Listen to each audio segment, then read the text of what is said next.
আসসালামু আলাইকুম রহমতুল্লাহ বারাকাতু।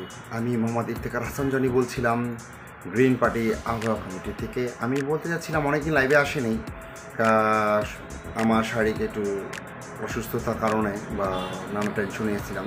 তো যাই হোক, আমি যে কথা বলতে যাচ্ছি কথাটা শর্ট করতে যাচ্ছিলাম যে এখন ডিমের বাজারে আগুন ধরেছে। ডিমের দাম হচ্ছে 50 টাকা হালি, এক দর্জনে চলে যাচ্ছে 150। তো আপনাকে এখানে বুঝতে হবে যে ডিম আমরা এত দামে কেন খাবো।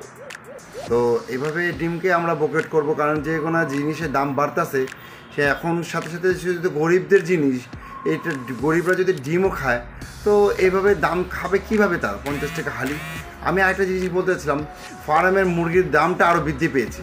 তো এইভাবে বাজার নিয়ন্ত্রণ করার জন্য আমি কি বলবো আর, মানে আমরা বলতে চাচ্ছি যে যেভাবে সম্ভব বাজার নিয়ন্ত্রণ আসার জন্য।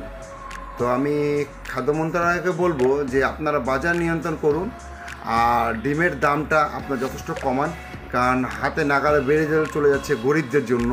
আর যাদের টাকা পয়সা আছে তারা কিনে খাচ্ছে, কারণ যাদের টাকা আছে, বাট গরিবদের জন্য তো এখানে আপনার সুবিধা বঞ্চিত হচ্ছে। তো আমি বলবো যে ডিমের দাম একটু কমান, আমরা নাহলে ফার্মের মুরগি আমরা গ্রিন পার্টির পক্ষ থেকে আমরা সবাই বয়কট করবো ইনশাআল্লাহ। আসসালামু আলাইকুম রহমতুল্লাহ বারাকাতুহু।